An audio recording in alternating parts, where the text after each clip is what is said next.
Mais je voudrais rappeler que le délégué de quartier est un auxiliaire et un représentant de l'administration. C'est pourquoi nous avons pensé organiser un atelier de 2 jours consacré à la formation des délégués de quartier du département de Mbour. Le décret qui organise la fonction de délégué de quartier précise les conditions de sa nomination, les attributions qui sont dévolues. Et si nous partons du principe que la principale attribution, c'est l'application des lois et règlements au niveau du quartier, ça veut dire que le délégué de quartier a un rôle important à jouer dans le développement économique et social, mais dans le faire respecter l'ordre au niveau du quartier. C'est pourquoi nous avons estimé nécessaire de les former, de leur donner les outils qui leur permettront de pouvoir mener à bien les missions qui leur sont assignées par le maire à travers sa nomination, mais par l'administration de façon générale, parce qu'il ne faut pas oublier que les délégués de quartier travaillent également pour le receveur des domaines, pour également les précepteurs, pour le préfet et les autres services de l'État. C'est pourquoi nous avons organisé ce jour une session de formation pour les 88 délégués de quartier département de Mbour, afin de leur donner les informations nécessaires à leur fonction, à leur statut, à leur attribution, le rôle au plan domanial, le rôle au plan du foncier, le rôle en termes de santé, le rôle en termes d'éducation, mais également le rôle dans le cadre des relations avec la justice en matière d'état civil, mais également quelles sont les relations entre le délégué et le conseil municipal, le délégué et le maire.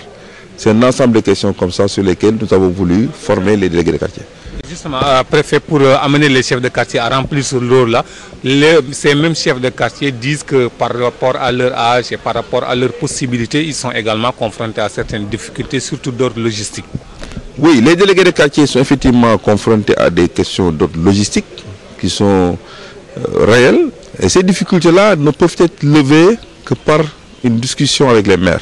C'est pourquoi ce matin, d'ailleurs, nous avons organisé un forum, un panel. Ce panel-là permettra aux 8 maires du département de Mbour de faire face aux délégués. Et chaque délégué va nous dire quelles sont les difficultés qu'il rencontre dans son travail et qu'ensemble, en présence des maires, que nous puissions trouver les solutions les plus adéquates. Immédiates, si on peut les faire. Les questions maintenant sur lesquelles nous n'avons pas de solution immédiate, que nous puissions ensemble voir dans la durée comment les régler. Mais notre souhait, c'est que le délégué de quartier se sente réconforté, se sente regardé, qu'il sente qu'il a un rôle important à jouer et que nous puissions lui donner les moyens nécessaires à ce qu'il puisse être le premier maillon du développement local. Et ça nous paraît être extrêmement important. Et au-delà même, ils disent compter sur vous pour certainement faire parvenir les difficultés qu'ils rencontrent à un niveau un peu plus supérieur. Mais bien entendu, il y a des questions qui sont liées à la compétence du maire, d'autres qui sont liées à la compétence du préfet de département, mais il y a d'autres questions qui sont liées donc à l'autorité centrale. Nous ne manquerons pas, à l'issue donc de cette rencontre, de transmettre un certain nombre de doléances et de faire le suivi nécessaire pour que ces questions puissent trouver une solution adéquate, afin que, je le répète, que le délégué de quartier puisse jouer son rôle de pivot au niveau du développement à la base.